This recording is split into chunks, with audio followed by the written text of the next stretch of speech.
যাহাতে মুসা নবীকে ঘুমে বাপজি ধরতে বললেন। সঙ্গে সঙ্গে মুসা নবীর বাপজি ঘুমটা চলে আসলো, আর হাত থেকে বাপজি গ্লাসটা পাহাড়ে ওই পাথর উপর পড়ে গেল। যাহাতে পড়ে গিয়েছে, গ্লাসটা বাপজি খচাক করে যখন শব্দ হয়ে ভেঙে গেল, মুসা নবী চট করে বাপজি তার ঘুমটা ভেঙে গেল। আল্লাহ বলেন, মুসা তোমাকে যে গ্লাসটা ধরতে দিয়েছিলাম, গ্লাসটা কইরে মুসাও। মুসা বলেন, আল্লাহ আমি তোমার কথা বুঝতে পেরেছি, মওলা তুমি কেন ঘুমাও নাও? আল্লাহ ডেকে বলেন, মুসা কেন ঘুমায় না তুমি বুঝতে পেরেছো? বলে, হ্যাঁ, 1 সেকেন্ডে ঘুমাতে গিয়ে যদি তোমার হাতের গ্লাসটা যদি ভেঙে যায় রে মুসাও, আমি আল্লাহ যদি একটু ঘুমাই গোটা পৃথিবীটা কাজ ভাঙা করে ভেঙে যাবে। বলুন সুবহানাল্লাহ। মুসা আলাইহিস সালাম বলেন, আল্লাহ বুঝতে পেরেছি। তাফসীরে আর একটা ঘটনা এসেছে, মুসা আলাইহিস সালাম আল্লাহর কাছে অনেক দোয়া চেয়েছে। ওই তুর পাহাড়ে একদিন ডেকে বলছেন, আল্লাহ আমি জানি তুমি আহুয়া আলা কুল্লি শাইইন কাদির, তুমি সর্বশক্তিমান। ওগো মওলা আমি একটা কথা বলবো তোমাকে। আল্লাহ বলেন, মুসা বলো, কি কথা বলবা? আমি তো জানতে পারছি তুমি যে কোনো একটা পাগলামো প্রশ্ন করবা আমাকে। বলে, মুসা বলো। বলে, আল্লাহ আপনি বলুন, আমি যদি আল্লাহ হই আর তুমি যদি মুসা হও, তাহলে তুমি আমার কাছে কি দোয়া চাইতে? কি ভাবতে পারেন? কথাটা শোনা মনে হচ্ছে ছোট, কিন্তু কম বড় কথা নয়। আল্লাহকে ডাইরেক্ট বলছে। আমরা যদি সামান্য ভারতের প্রধানমন্ত্রীকে ডেকে যদি বলি, এই প্রধানমন্ত্রী সাহেব, আমি যদি প্রধানমন্ত্রী হতাম আর আপনি যদি আমার জায়গায় হতেন, তাহলে আপনি কি করতেন? এই কথা সাহস করে আমরা বলতে পারবো না। আর গোটা পৃথিবীর যিনি মালিক, সে আল্লাহকে ডেকে বলছেন, আল্লাহ আমি যদি আল্লাহ হই আর তুমি যদি আমার জায়গায় যদি তুমি মুসা হও, তাহলে তুমি আমার কাছে কি চাইতে, কি দোয়া চাইতে? আল্লাহ রাগ করলেন। আল্লাহ বলছেন, মুসা তুই জিন্দেগিতে তুই আল্লাহ হতে পারবি না। আমি আল্লাহ, আমি আর তোকে নবী করেছি, তুই নবী হয়েই থাকবি, তুই আল্লাহ হতে পারবি না। মুসা নবী বলছেন, আল্লাহ আমি জানি যে আমি আল্লাহ হতে পারবো না, এটা আমি বারাহাক সত্য, এটা জানি, কিন্তু তবুও যদি তুমি যদি আমার মতো মুসা হওয়ার আমি যদি আল্লাহ হই, তাহলে কি চাইতে? এই বারবার যখন একই কথা ঘুরি ঘুরি বলছে, তখন আল্লাহ বলেন, মুসা যা, হতে তো পারবি না, কিন্তু আমি কথা অনুযায়ী আমি একটু মেনে নিলাম। তুই যদি আল্লাহ হতি আর আমি যদি মুসা হতাম, আমি তোর কাছ থেকে আমি দুটো জিনিস চাইতাম দোয়া। বলে কি? বলে 1 নম্বর দোয়া চাইতাম, আল্লাহ তুমি হায়াতে তৈয়বা দান করো। এটা মুসা জানতেন না। ওগো আল্লাহ তুমি আমাকে হায়াতে তৈয়বা দান করো। আর 2 নাম্বার সিহাতে কুল্লিয়া দান করো। বলুন আলহামদুলিল্লাহ। যখনই বাপজি এই কথা বলেছেন, আর মুসা আলাইহিস সালাম বলছেন, আল্লাহ আমার এটা জানা ছিল না, 2টে দোয়া আমিও তোমার কাছে এক্ষুনি ওই 2টা চাই, তুমি হায়াতে তৈয়বা আর সিহাতে কুল্লিয়া দান করো। বলুন সুবহানাল্লাহ। আল্লাহ রাব্বুল আলামিন মুসা নবীর কথা শুনে হাসতে লাগলেন। সেই ছিল মুসা। মহান রাব্বুল আলামিন এমন টাইমে পাঠাচ্ছে, যে যেরকম বেঈমান বাদশা তাকে সেরকম সাইজ করার মতো বাপজি সেই রকম নবী আল্লাহ পাঠিয়েছে। আপনার আমার রসুলকে বাপজি এমন নবীকে পাঠিয়েছেন যেই সময়, ওই সময় মানুষেরা ভদ্রতা দেখতো, নরমাল ব্যবহার। আল্লাহ রসুলকে বাপজি বেঈমানেরা মেরেছে, নবী হাতখানা ধরে তার তালুতে চুমা দিয়েছে। বলুন আলহামদুলিল্লাহ। আল্লাহ রসুল সেজদায় পড়ে আছে, আর আবু জেহেল, উতবা, সাইবার বাপজি আপনার বলা হয়েছে তার লোকেরা পচা উটের ভুঁড়ি নিয়েছে, টাটকা ভুঁড়ি নয়, পচা ভুঁড়ি নিয়ে এসে বাপজি রসুল্লাহর মাথায় চেপে দিয়েছে। মা ফাতেমা শুনতে পেলেন, ছুটে আসলেন, ভুঁড়িটা বাপজি সরে দিলেন। বেঈমানরা দেখলো নবীর বিটি এসেছে, একার মারা যাবে না।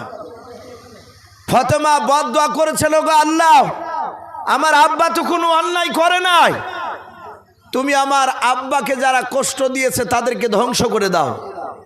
যাহাতে এই দোয়া করলেন, রাসূলুল্লাহ বলেন, বিটি এদের জন্য বদদোয়া করো না। এরা আজ আমাকে চিনতে পারে নাই, এরা আগামীতে আমাকে চিনতে পারবে। বলুন আলহামদুলিল্লাহ। এরকম অনেক রেওয়াত এসেছে, নবীকে মেরেছে, নবী তারা হাতখানা ধরে বাবজি চুমা দিয়েছে।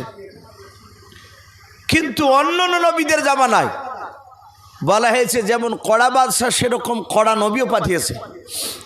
যেমন হজরতে আপনার বলা হয়েছে দাউদ নবী আলাইহিস সালামকে পাঠিয়েছিলেন আল্লাহ যেই সময়, ওই সময় মানুষেরা বাবজি তারা এই লোহাকে গলে তারা নিত্য নতুন হাঁড়ি তৈরি করতে পারত। তা আল্লাহ দাউদ নবীকে এমন কুদরাত দিলে যে তার 2 হাত বাবজি এমন জাদুমা ছিল, এটা একটা মজেজাও। লোহাতে উনি হাত দিলে লোহা আটার মতো নরম হয়ে যেত। বলুন আলহামদুলিল্লাহ। তো ভাই আমি বলছিলাম এই মুসা আলাইহিস সালামকে আল্লাহ পাঠাবে, কেতাবে লিখেছে সেই সময় কুখ্যাত বেঈমান কাফের ছিল, তার নামটা কি ছিল একটু জোরে বলুন তো ভাই, কার মনে আছে?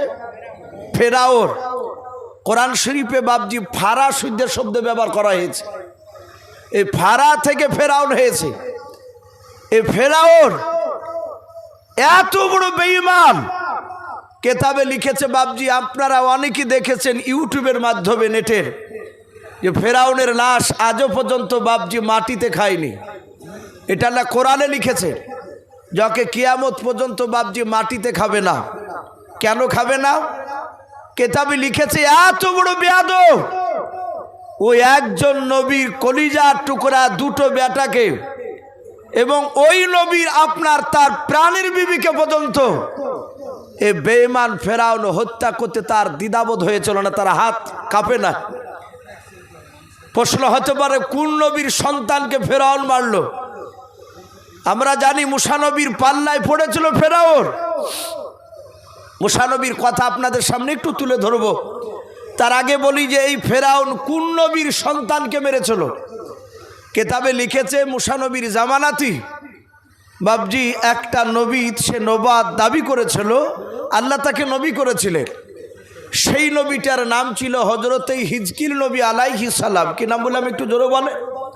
হজরতে হিজকিল আলাইহিস সালাম। নবীদের নাম বাবজি মহাব্বতে নেবেন, একবার নিলে তার আমলনামা থেকে বলা হয়েছে 1000টা গুনাহকে মাফ করা হয়। বলুন আলহামদুলিল্লাহ। এই হিজকিল নবী আলাইহিস সালাম সে মুসা নবীর ওপরই মানে এনেছিলেন, মুসা নবীকে নবী বলে মানতে। আমাদের রসুল এত বড় বাবজি দামি নবী, যা আসমান জমিন গোটা পৃথিবীর একমাত্র নবী তিনি হচ্ছেন মুহাম্মদ সাল্লাল্লাহু আলাইহি ওয়াসাল্লাম। কিন্তু অন্য নবী জামানায় বলা হয়েছে এক একটা জামানাতে 10টা 12টা 20টা 30টা পর্যন্ত তারা জিন্দা নবী, তারা কলেমার দাওয়াত দিয়ে বেড়াতো। বলুন আলহামদুলিল্লাহ। এক একটা জামানায়। তা আমি বলছিলাম যে হজরতে আপনার বলা হয়েছে এই যে মুসা আলাইহিস সালাম, তার জামানায় বাবজি যেই নবীটা, তার নাম হিজকিল নবী আলাইহিস সালাম। এই হিজকিল নবী আলাইহিস সালাম তার বাবজি আপনার বলা হয়েছে সে ইন্তেকাল করে গিয়েছিল 2টো বাচ্চা ছেলে রেখে আর তার বিবিকে রেখে। হিজকিল নবীর বিবি ফেরাউনের দরবারে বাবজি তার বাড়িতে কাজ করে তার সন্তানদেরকে বাবজি লালিত পালিত করত। ফেরাউন কাজ করা বিনিময়ে যে টাকা দিত, সে টাকা নিয়ে গিয়ে ওই হিজকিল নবীর স্ত্রী তার বাচ্চাদেরকে খাবার খাওয়াতো। ফেরাউন একদিন হঠাৎ করে বলল যে আমি ক্ষুধা দাবি করেছি। ওই সময় বাবজি বলা হয়েছে সমস্ত লোকেরা ফেরাউনের দরবারে ক্ষুধা দাবি করেছিল, মেনে নিয়েছিল। কিন্তু হিজকিল নবীর স্ত্রী বাবজি ক্ষুধা বলে মানে নাই। হিজকিল নবীর একটা বাদী ছিল, সে বাদীটা ডাক দিয়ে বলল, গো ফেরাউন, আপনার দরবারে যে হিজকিল নবীর স্ত্রী আর 2 সন্তান থাকে, ওরা আপনাকে ক্ষুধা বলে মানে নাই। বলে মানে নাই? বলে নাও। বলে তাড়াতাড়ি এখন টেনে নিয়ে এসো। লিয়াই ধরে ওদের 3 জনাকে ধরে নিয়ে আসলো। ফেরাউনের দরবারে হাজার হাজার লোক। ফেরাউন বলল আগুন জ্বালাও, আগুনের ওপর একটা তাওয়া দিয়ে দাও, খাজুরে যে জল রস জাল দেয় ওই রকম তাওয়া বাবজি আগুনের ওপর দিয়ে তাতে তেল ঢেলে দিল। তেল টকবাক টকবাক করে ফুটছে। ফেরাউন ডাক দিয়ে বলল, এই হিজকিল নবীর স্ত্রী, এখনো সময় আছে, বল তুই আমাকে খোদা বলে মানবি কিনা বল। হিজকিল নবীর 7 মাসের কলিজার টুকরা বাচ্চা তার স্তনে মুখ লেগে দুধ পান করছিল। হিজকিল নবীর আর একটা বড় ছেলে, খুব বেশি বড় নয়, হয়তো বছর 4 বাবজি সন্তান, হিজকিল নবীর স্ত্রীর হাতখানা ধরে দাঁড়িয়েছিল। ফেরাউনকে বলল, আমি তোমাকে খোদা বলে মানতে রাজি নাই, আমি একমাত্র আল্লাহকে মানব। ফেরাউন বলল, এর পরিণাম চরম খারাপ হবে। বলে কি? বলে তোর ওই চোখের সামনে যে বড় ছেলেটা আছে একে তাজা ধরে আগুনে ফেলে দিব, এ তেলের কড়াইতে ছেড়ে দিব। ফেরাউনের এই হুঙ্কার শুনে হিজকিল নবীর স্ত্রী বলল, রাজি আছে। হিজকিল নবী আলাইহিস সালামের বড় ছেলেটা বাবা হিজকিল নবীর স্ত্রীর হাত কানা ধরে কাদার বলে, মা ওই বাদশাহ ওর আগুনে কড়াইতে কেন তেলের ওপর আমাকে ফেলে দেবে বলছে মালাও। হাজার হাজার লোকেরাও সবাই মিলে বাবজি হাত তালি মেরে আনন্দ করতেছে। হিজকিল নবীর স্ত্রী কাদার বলেন, বেটাও শুনে নাও, ওই ফেরাউনের তেল দেখে তুমি ভয় পেও নাও। ওরে আমার কলিজা টুকরা সন্তান, তোমার আব্বা এক আল্লাহ বলে মুসা নবীর ওপর ঈমান এনে দুনিয়ার বুক থেকে বিদায় নিয়ে চলে গিয়েছে। ওরে আমার বেটা, এই ফেরাউনের আগুন দেখে ভয় পেও নাও। এই ফেরাউন যদি মেরে দেয়, এই তেলের কড়াইতে যদি তোমাকে ছেড়ে দেয়, তুমি যদি মারা যাও, ও কলিজার টুকরা সন্তান, ইন্তেকাল করার পর আল্লাহ নিশ্চয় তোমার জন্য জান্নাত খানা রেখেছে। বলুন সুবহানাল্লাহ। হিজকিল নবীর কলিজা টুকরা বেটা বলল, মা আর চিন্তা করো না, আমিও কাঁদব না। ফেরাউন বাবা হিজকিল নবীর বড় ছেলেটা হাতখানা ধরে টেনে নিয়ে গিয়াও জ্বলন্ত আগুনে ওই ফুটন্ত তেলের কড়াইতে বাবজি ছেড়ে দিলাও।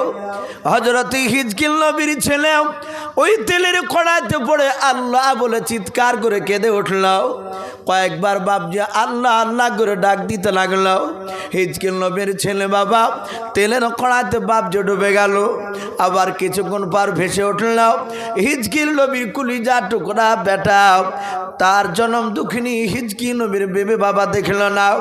ওই হিজকিল নবীর কলিজা টুকরা সন্তানের বাপ যে তার জন্ম দুঃখিনী মা, উনি তাকে দেখলেন আমার সন্তান কয়েকবার তেলে ডোবাডুবে করতে গিয়ে নিস্তব্ধ হয়ে গেল। আর গলার আওয়াজ করে নাই, উনি চিন্তা বাবজি করে নাই।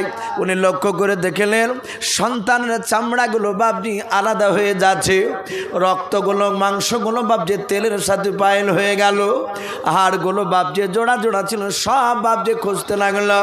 হিজকিল নবীর বাবজি বিবি চিন্তা করলো, ডাক দিয়ে বলেন, আল্লাহ তুমি কেন আমার সন্তানের আগে যা কেন তুমি আমার মত দিলে নাও। ফেরাউনের লোকে নাও হাত তালি মেরে মেরে হাসতে লাগলো। ফেরাউন আবার চিৎকার করে বলেছিল, ওরে বাদি ও হিজকিল নবীর স্ত্রী শুনে নাও, এখনো সময় রয়েছে তোমার। এখনো তুমি যদি আমাকে এক আল্লাহ বলে যদি না মেনে নাও, আমি যে ফেরাউন মিশরের মধ্যে আমি খোদা দামি করেছি, যদি তুমি আমাকে না মেনে নাও, ওই যে তোমার কলিজা টুকরা সন্তান শুনে নাও, 7 মাসের বাচ্চা তোমার স্তন মুখ লেগে দুধ পান করেছে। ওরে হিজকিল নবীর বিবি, ওই সন্তানকেও কেড়ে নিয়ে তোমার চোখের সামনে বাচ্চাটা ফেলে দেওয়া হবে। সন্তানকে বাপজি মার সামনে মারা, এই যে কত বড় মারাত্মক কঠিন বাপজি, যারা মা তারাই জানে। একটা সন্তানকে যদি বাপজি তার মা মানুষ করেছে, সেই মাকে যদি এক মুষ্টি খাবারও নাও দেয়, দেখা যায় ঘর থেকে বের করে দিয়েছে, খাসির জায়গা বাড়ি করেছে, খেতে দেয়নি, ঈদের দিনও খোঁজ নাই নাও। আবার সেই সন্তানকে যদি বাপজি গ্রামের লোকেরা মারে, দেখবেন মার কানে খবর গেলে মা সেখানে থাকতে পারে না, ছুটে আসে, গ্রামের লোকেরা হাতে পায়ে ধরে, লোকেরা বলে তোমার সন্তান তো দেখে না, বলে না দেখলো, আমি তাকে 10 মাস 10 দিন পেটে বহি নিয়ে বেড়ালছিলাম। বলুন আলহামদুলিল্লাহ। এ হচ্ছে মা। হযরত হিজকিল নবীর স্ত্রী কাঁদেন, ওগো মালিক, এত বড় পরীক্ষায় কেন তুমি ফেলেছো? আমার সন্তানদের ইন্তেকাল করার আগে কেন তুমি আমার মউত দাওনি? হিজকিল নবীর স্ত্রীর সন্তান স্তনে মুখ লাগিয়ে দুধ পান করছিল, সঙ্গে সঙ্গে বাবা ওই 7 মাসের বাচ্চাটা আল্লাহর কুদরত বাবা জবান খুলে গেল। মার স্তন থেকে মুখটা টেনে নিয়ে ডাক দিয়ে বলেছিল, গো মা কাঁদবা না, আমার বড় ভাই ইন্তেকাল করে গিয়েছেন, নিশ্চয় আল্লাহ তাকে জান্নাত দিয়েছেন। বলুন সুবহানাল্লাহ। ওগো মা, আমিও জীবন দিতে রাজি আছি, ফেরাউনকে খবরদার আল্লাহ বলে তুমি মানবা নাও। আমরা মানব নাও। ফেরাউনের লোকেরা আশ্চর্য হয়ে গেল, 7 মাসের বাচ্চা মাকে নসিহত করে। ওই বাচ্চা যদি মার সামনে যদি ইমানের যদি কথা বলে, রে বাবা, ওই মার ইমান কি পাকা না হয়ে থাকতে পারে? বলুন। মার ইমান বাবজি মজবুত হয়ে গেল। ফেরাউন দেখলো বাচ্চা ছিল, আরো হয়তো অনেক কিছু বলে ফেলবে। দৌড়ে গিয়ে ফেরাউনের লোকেরা ওই হিজকিল নবীর 7 মাসের বাচ্চাটা বাবজি কোল থেকে ছিনে নিয়াও, ওই জ্বলন্ত আগুনে ফুটন্ত তেলের ওপর বাবজি ছেড়ে দিলাও। ওই বাচ্চাটাও আল্লাহ আল্লাহ করতে করতে দুনিয়ার বুক থেকে বিদায় নিয়ে চলে গেল। আল্লাহর নবী জনাবে মোহাম্মদ রাসূলুল্লাহ সাল্লাল্লাহু তাআলা আলাইহি ওয়াসাল্লাম সাহাবাদের সামনে বাবজি ঘটনাটা আলোচনা করেছিলেন। হযরত আবু বকর বলেন, নবী গো, ওই হিজকিল নবীর বিবির কি হলো একটু ওখানে বলাল। হিজকিল নবীর বিবিকে বাবজি যখন আগুনে ফেলতে যায়, হিজকিল নবীর বিবি ডাক দিয়ে বলেছিল, ওকে ফেরাউন শুনে নাও, তুমি আমাকে আগুনে ফেলে দেবাও, আমার মৃত্যু অনিবার্য, এটা আমি ভালো করে জানি, কারণ আমার সন্তানদেরকে তুমি বাঁচে রাখনি। ওরে ফেরাউন, আমার মৃত্যুর আগে তোমাকে একটা কথা বলবো, বলো আমার কথাটা মানবে খেলাও। ফেরাউনের বাবা দরবারে হাজার হাজার লোকেরা ছিল, তারা সবাই মিলে বাবজি চুপচাপ শুনতেছিল। ফেরাউন বলল, ও বাদী বলবা, আমি মৃত্যুর তোর আগে আমি একটা কথা যেটা বলবে সেটা মানব। ফেরাউনের দরবারে চিৎকার করে বলেছিল, ফেরাউন বেঈমান, ও বেঈমান বাদশাহ, শুনে নাও, আমি তোমাকে আল্লাহ বলে মৃত্যু পর্যন্ত আমি বলবো নাও। শুনে নাও, মৃত্যুর আগে পর্যন্ত তোমাকে খোদা বলে মানব নাও। আমার 2 ছেলে মারা গিয়েছে, তোমার উপর ঈমান আনেনি, একমাত্র আল্লাহর উপর ঈমান এনেছে, মুসা নবীর উপর ঈমান এনেছে। আমিও সেই আল্লাহর উপর মুসা নবীর উপরে ঈমান আনলাম। ওরে বেঈমান ফেরাউন, 2 বাচ্চাকে আমি সুন্দর করে বড় করে আমি লালন পালন করতে পারলাম না, আমি তাদের ভালো করে সেবা যত্ন করতে পারিনি। ওরে বেঈমান, আমাকে যখন তেলের কড়াইতে ফেলে দিবা, ওই ছেলেদের মতো আমারও যখন জানটা বেড়ে যাবে, আমার মাংসগুলো চামড়াগুলো যখন তেলের সাথে পাইল হয়ে যাবে, ওরে ফেরাউন, হাড়গুলো যখন একত্রিত কড়াইয়ের উপরে থাকবে, ফেরাউন তুমি কথা দাও, এ হাড়গুলো ছন্ন ছাড়া করে কোনো দিকে যেন ফেলে দিবা নাও। ফেরাউন বলল, মৃত্যুর পর তোদের হাড়গুলো কি করবো বল? ওই হিজকিল নবীর বিবি ডাক দিয়ে বলেছিল, বেঈমান বাদশাহ, মৃত্যুর পর আমার সন্তানের হাড়গুলো আর আমার হাড়গুলো একটা ছোট্ট করে কাপড়ে বেঁধে পোটলার আকারে করে ওই পাহাড়ের চূড়ায় বলো তুমি দাফন করবা খেলাও। ওরে ফেরাউন, এটাই ছিল আমার মনের তামান্না, মনের বাসনাও, আমার মৃত্যুর পর সবার হাড়গুলো তুমি ওই এক জায়গায় তুমি দাফন করবাও। ওগো ফেরাউন, এটা আমি মনে মনে ভাববো কিয়ামত পর্যন্ত আমার ছেলেদেরকে আমি বুকে করে নিয়ে কবরে শুয়ে থাকবো। বলুন সুবহানাল্লাহ। আল্লাহ রাসূল বলেন, ফেরাউন কথাটা মেনেছিল। আল্লাহর নবী জনাবি মুহাম্মদ রাসূলুল্লাহ সাল্লাল্লাহু তাআলা আলাইহি ওয়াসাল্লাম যেদিন বাবা মেরাজ রাত্রিতে আরশে আজিমে বাপ যে যাচ্ছিলেন আল্লাহর সাথে দেখা করতে গিয়ে ওই মিশরের ওপর দিয়ে যখন বোরাকটা যাচ্ছিল বাবা, ওই পাহাড়ের উপর দিয়ে যখন যাচ্ছিলাম হঠাৎ করে আল্লাহর নবী দেখলেন বাবা ওই পাহাড়ের ভেতর থেকে জান্নাতুল ফেরদাউসের ঘ্রাণ বের হচ্ছে। বলুন সুবহানাল্লাহ।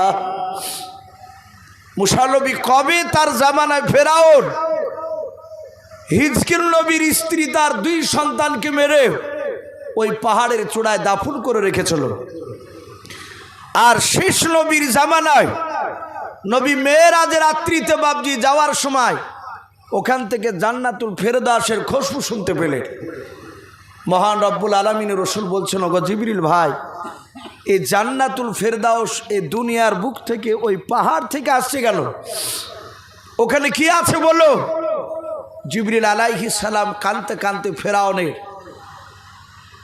সেই হিজকিল নবীর স্ত্রীকে আর তার সন্তানকে মেরেছিল।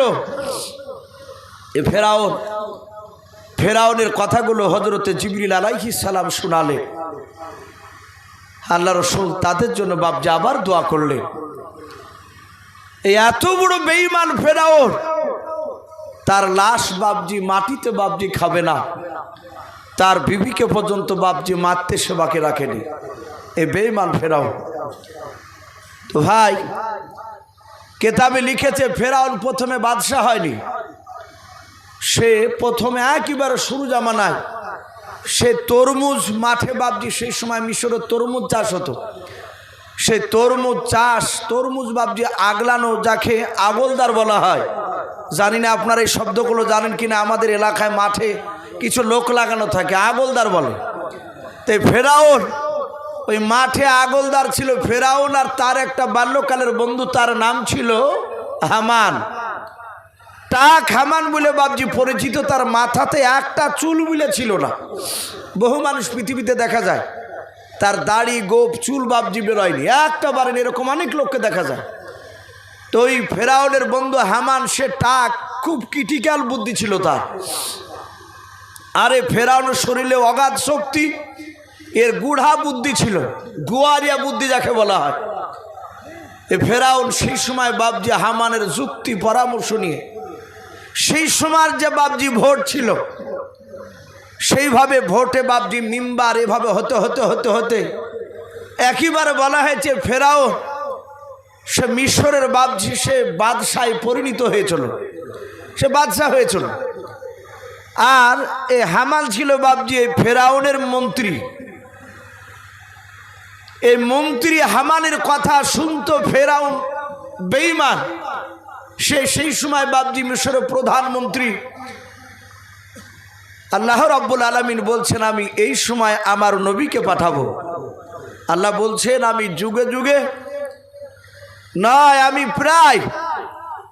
আমি 500 বছর অন্তর আমি নবী পাঠিয়েছি। বলুন আলহামদুলিল্লাহ। রসুল পাঠিয়েছি। আবার আল্লাহ বলছেন আমি একটা জামানায় অনেক নবী পাঠিয়েছি, রসুল কিন্তু একটাই। যেমন কেতাবে লিখছে মুসা আলাইহিস সালাম থেকে নিয়ে হযরত ঈসা রুহুল্লাহ আলাইহিমুস সালাম পর্যন্ত এই দুজনার মাঝখানে আল্লাহ বলছেন আমি 3000 নবী পাঠিয়েছি। বলুন আলহামদুলিল্লাহ। 3000, কিন্তু রসুল একটাই মুসা আলাইহিস সালাম। নবী আর রসুলের মধ্যে একটু আলাদা আছে, আমি বহুবার আপনাদের এলাকায় বলেছি।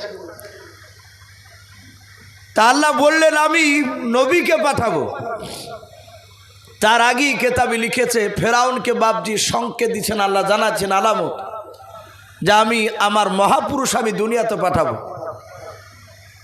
ফেরাউন রাত্রিবেলায় শুয়ে আছেন, স্বপ্ন দেখলো আসমান থেকে একটা আগুনের বাপজি দলা তার সিংহাসন হয়েছে বলে। এক একটা মুফাসির এক এক রকমের বয়ান করেছে। কে বলেছেন ফেরাউনের সিংহাসনে এসে একটা চেয়ারে এসে পড়লো আগুনটা, আর ওই আগুনে চেয়ারটা পুড়ে ভস্ম হয়ে গেল, শেষ হয়ে গেল। আবার কে কেউ লিখছেন যে না, ফেরাউন যে সিংহাসনে বসেছিল গোটা সিংহাসনটা ওই আকাশ থেকে আগুন পুড়ে শেষ হয়ে গেল। ফেরাউন যাই হোক স্বপ্ন দেখলো যে আগুন খসে ওর স্টেজে সিংহাসনও পড়েছে। ফেরাউন সকালবেলায় বাবজি উঠে হামানকে বলল, ভাই এ হঠাৎ করে স্বপ্ন দেখলাম কেন? বলে তা তো জানি রে। বলে স্বপ্নের ব্যাপারে তো আমার অভিজ্ঞতা নেই। বলে কি করতে হবে? বলে আপনি আমাদের দেশে যারা স্বপ্নবিদ, যারা স্বপ্নের ব্যাখ্যা করতে পারেন, আপনি তাদেরকে ডাকুন, ডেকে স্বপ্নের কথা বলুন, ওরা যে কোনো একটা রাস্তা বলবে। ফেরাউন ডাকলো।